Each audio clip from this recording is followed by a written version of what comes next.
So, you want to save the world with clean energy? Make money doing it? Confused about the economic and technical realities of residential and commercial solar, batteries, heat pumps, EVs? Want the real-world scoop on new energy technologies, not manufacturer hype? Then tune in to the Weekly Energy Show, hosted by Barry Cinnamon. Insights from Barry's 40-plus years in the solar and energy industry will help you understand the future ways we'll generate and consume energy. And now, here's Barry.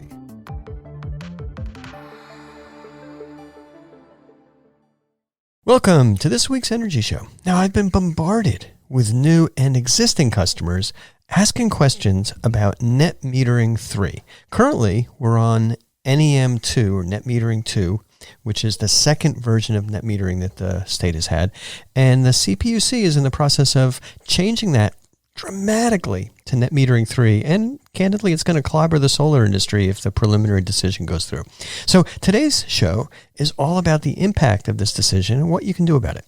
So in terms of an overview, we're going to talk about what it means for new solar and battery customers. That's somebody who doesn't have solar, or somebody who may have solar that's thinking about a battery. These people are really the ones who are most at risk. We're going to talk a little bit about what it means for existing solar customers. Not a big change there. And we're going to talk about what the solar industry is going to do about this preliminary decision. We're working really hard to change it, but it's an uphill struggle. So after years of discussions, the CPUC, California Public Utilities Commission, they issued a decision last week to eliminate net metering. Now, they don't say they're eliminating net metering. They say they're changing from Net Metering 2 to Net Metering 3. But the reality is you're better off with nothing rather than Net Metering 3. And we can kind of talk about that later. All right. So we ran the numbers for the difference between Net Metering 2 and Net Metering 3 with our financial modeling tools. And the results are pretty much what we expected, what the California solar and storage industry expected. The results is that your paybacks for new solar, if you put in new solar, will go from about 6 years to 14 years. Now, the paybacks from adding a battery go from 9 years to 12 years. So it takes 3 times longer to pay back a battery if you're forced to do that under Net Metering 3. And with regular solar, it more than doubles the payback period. That's going to clobber it. So this decision, as it was written, will go into effect on May 28th, 2022. So, that's like 5 months away. So it's not the end of the world if you're looking for a solar or a battery, but the typical installation time for a solar and a battery is about 3 months, and there's shortages, so you got to act now. Without any doubt or hesitation, candidly, this isn't self-serving. My advice to anyone interested in solar or battery backup is act right now. Reputable installers, the companies that have been doing this for a while, your local companies that have inventory, have a conscience, they're going to be completely overbooked. The battery supplies, inverter supplies, and solar panel supplies are really not in the U.S. right now expecting this kind of a change. So those supplies are going to be really tight. I'd say some cases wiped out until the summer. Battery supplies are already really, really tight. Don't sign up with a contractor unless they have your equipment in stock or can guarantee that they're going to have the equipment. Go to their warehouse and put your name on a battery. And it doesn't matter what contractor you pick, they're all going to be swamped. So I wouldn't be delighted, but if you want to go with any contractor, it doesn't have to be Cinnamon Energy Systems. If you want a battery, if you want solar, time to do it now. All right. So let's dive into the details of this Net Metering 3 decision. First, why did the CPUC make this change? Well, it's simple. The utilities lose profits when homes and businesses install their own solar and storage. If you're generating your own power, or if you don't have to depend on the utility for backup power, you save a lot of money and the utilities lose that. It's important to understand the utility business model. It's baked into their business. It's defined by the state and the federal government. Utilities get a guaranteed profit based on their assets. So if they put in more solar panels, in some solar farm somewhere, if the utility puts a lot of batteries in a substation, if they add new transmission lines to pipe power from out of state into California, those are all assets, and they get a big rate of return on that, 10 to 12%. It's a huge rate of return. And when people put their own solar on their roof or their own battery system in, it displaces an investment that the utility would have otherwise made. So the utility doesn't get a profit on that asset. It's really simple. So utilities have always known this. And so what they did, and their IBEW employees, that's their union, they're really hardworking union people, but they're completely in the pocket of the utilities. They successfully lobbied the California Public Utilities Commission and state government to change the rules dramatically in their favor. I'm not making this up. The reality is that utilities in this preliminary decision, they got everything they wanted. I mean, normally you kind of go in, you have two opposing sides. One side wants to make the level at 10, at 30 cents. The other side wants to make the level at 5 cents. And sometimes, they chop it in the middle. The reality is the utilities got everything they wanted. They got a 5-cent reimbursement rate plus very, very high fixed fees. Essentially, by doing that, they're killing net metering. This is not an exaggeration. If you just look at what the economics are for customers without net metering 3, you're better off without net metering 3 than with net metering 3. So that's essentially killed net metering. And when you're net metering at a nickel a kilowatt hour, which is only slightly above the cost of generation and storage, it doesn't make any sense. So the solar industry has been lobbying Governor Newsom, our legislators, and the CPUC to change this decision. Actually, we've been lobbying for almost a whole year, but it didn't work. So here are the details of this new decision by the CPUC. They announced that net metering 2 will be replaced by net metering 3 on May 28th, 2022. So if you put in solar over the last 6 or 7 years, you're on net metering 2. If you put in solar, say, I think I forgot the date, it's before 2015 or so, you're on net metering 1. So net metering 3 will go into effect on May 28th, 2022. There's no transition period. And it's going to take effect, and the way they kind of implement this is, the details haven't been finally worked out, but the way the PUC and the utilities have always made these changes before is these changes take effect when complete interconnection agreements are submitted to the utility. And in order to get that interconnection agreement, kind of working backwards, the first thing you have to do is have the system completely installed. It should be operating. It has to be inspected by your local city, and it has to pass inspection. So the process is we get the system inspected. We get an inspection card signed from the city. We scan that in. We fill out reams of online paperwork, including all kinds of details about your bill, your address, the system size, etc. And then we electronically file that with the utility, with the inspection card. Sometimes they want to see copies of contracts. It's a mess. It's a lot of work. So it has to be done and received by May 27th. Now, because of delays in inspections, and candidly, cities are very confused about batteries right now. They're going back and forth. They accept it. They don't. They're adding a requirement. Some cities don't. They change their minds all the time. So because of these inspection confusions in cities, including San Jose, the biggest city in Silicon Valley, you got to plan on at least 3 weeks to get the inspection done, because sometimes the inspectors make a mistake. They forget the rules. They don't realize that the inverter and the battery system together have to be UL listed. They just look for the UL listing on the battery. It's not there. So you got to plan for delays there. You have to plan for about a week to pull together all the paperwork and get that submitted to the utility, make sure that they receive it. So kind of working backwards, projects have to be fully installed by early or mid-April. Otherwise, you're not going to have enough time. If there's anything that goes wrong, you're going to be out of luck.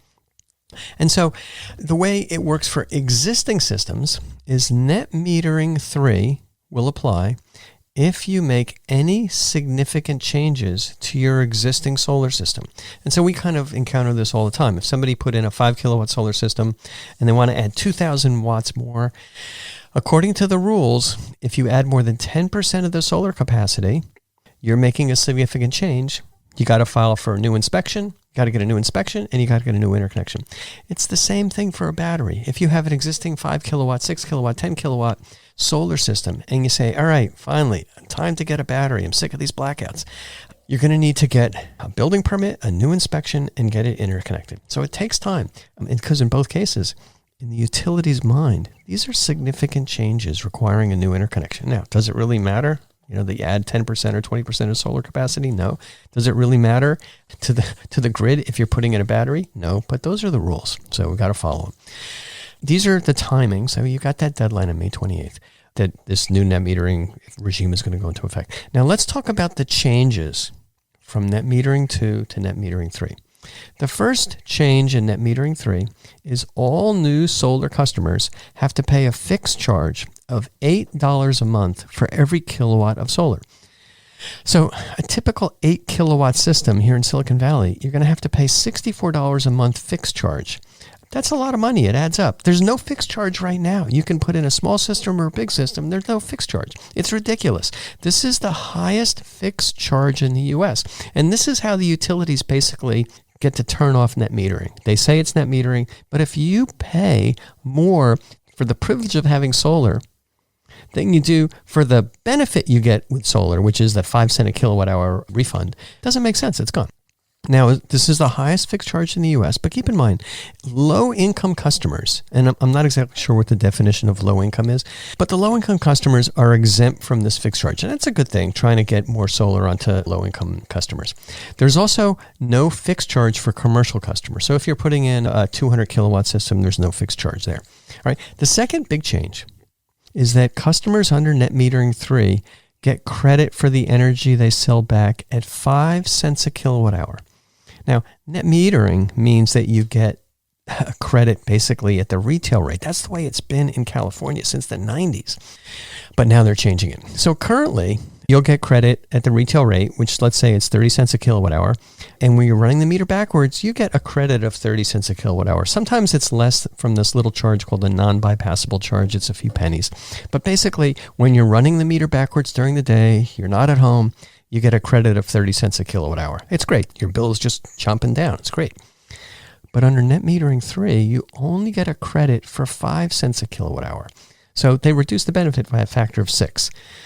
Now, the thing is, sometimes, depending on the electric rate you're on, the rates are as high as 50 cents a kilowatt hour in the afternoon. So on those sunny summer days, you can be running your meter backwards at 50 cents a kilowatt hour. That's really going to kind of reduce your rate.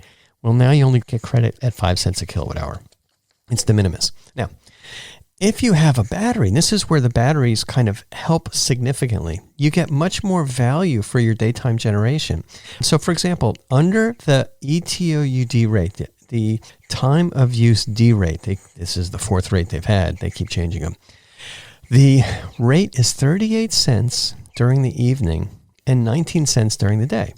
So here's the thing. If you store your energy in your battery during the day, instead of selling it back at 5 cents a kilowatt hour, yeah, you lose the 5 cent a kilowatt hour rate, but you're storing that energy and you can use it at night when the utilities are charging you 38 cents. The EV rate is closer to 50 cents. So that's where you see the batteries have a lot of value. The batteries, in my view, are basically the antidote to bad metering policy. Because, heck, don't even use net metering. You just store the energy in your own battery. That's what they're doing in Hawaii. And then you use it at night when they rip you off with high rates. All right, the third change is that they're changing the grandfathering period for all current customers. So the grandfathering period now, if you signed up under Net Metering 2, was 20 years.